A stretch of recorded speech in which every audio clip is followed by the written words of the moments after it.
মাথা আঁচড়ানো চুল এবং কাটা নখের হিসাবও কি আল্লাহ নিবেন? তাহলে এগুলো আমরা কি করব? মাথা আঁচড়ানো চুল এবং কাটা নখ এগুলো আল্লাহর দেওয়া অঙ্গ, এগুলো আমরা পয়সা করে দিয়ে কিনি নেই। কেউ কিনেছে? এগুলা আল্লাহর দেওয়া অঙ্গ। অতএব ই আমানত চন্দে রোজে নজদে মাস্ত দর হাকিকত মালিক হর শাই আল্লাহ। এই শরীরের সমস্ত অঙ্গ প্রত্যঙ্গ এগুলা মূলত আল্লাহর পক্ষ থেকে আমানত। এগুলো সবগুলোর মালিক কে? মূলত আল্লাহ তাআলা।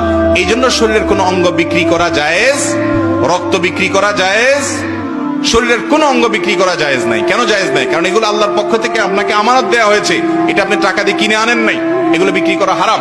হ্যাঁ, দান করা জায়েজ আছে, একজনের ব্লাড দরকার, আপনি ব্লাড দিলেন, জায়েজ না, বরং সওয়াবের কাজ, কিন্তু বিক্রি করতে পারবেন না। হ্যাঁ, কেউ যদি বাধ্য হয়ে কিনে, নিরুপায় হয়ে কিনলো তিনি ব্লাড, তার জন্য কেনাটা জায়েজ আছে, কিন্তু যিনি বিক্রি করছেন তিনি গুনাহগার হচ্ছেন, যেহেতু ক্রেতা নিরুপায়, সেজন্য তার জন্য এটা জায়েজ আছে। তো যাই হোক, নখ বা চুল, আজকাল চুলের ব্যাপারে একটা ব্যাপক সমস্যা আমাদের সমাজে দেখা যাচ্ছে। সেটা হলো অনেকেই বড় বড় চুল এগুলা কাটার পরে বিক্রি করেন। আমাকে এক সেলুনওয়ালা গত সপ্তাহে বললেন যে ভাই, এই বড় চুলগুলো 6,000 টাকা কেজি বিক্রি হয়। আমি তো অবাক হয়ে গেলাম। সেলুনওয়ালা বলল যে অনেকে মেয়েরা আছে যে তাদেরকে নিয়ে আসছে, হয়তো মাথায় উকুন হয়েছে, এজন্য পুরো চুল কেটে ফেলবে। ছোট বাচ্চা মেয়ে হয়তো 8-10 বছর বয়স, তো মা বাপ কেটে থুয়ে যায়। মা বাপ তো জানে না কি সম্পদ রেখে গেছে, ওই 2-3টা চুলের মোনা নিলে আমার 6,000 টাকা হয়ে যায়। তা আমার জন্য জায়েজ হবে কিনা?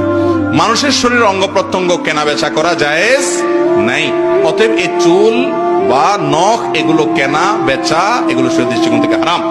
অতএব এগুলো আল্লাহর পক্ষ থেকে আমানত, মানে হলো আপনি এগুলো বিক্রি করতে পারবেন না। তবে হ্যাঁ, আপনি চুল কাটার পর, নখ কাটার পর সেগুলোকে সম্মানজনক জায়গায় ফেলবেন। ভালো হয় মাটির নিচে দাফন করেন, অথবা এমন জায়গায় ফেলে দেন মাটির সাথে মিশে যাবে। নোংরা জায়গায়, নাপাক জায়গায় না ফেলাটা উত্তম। যদি ফেলে দেন তাতে বড় কোনো গুনাহ হবে না, কিন্তু না ফেলাটা ভালো।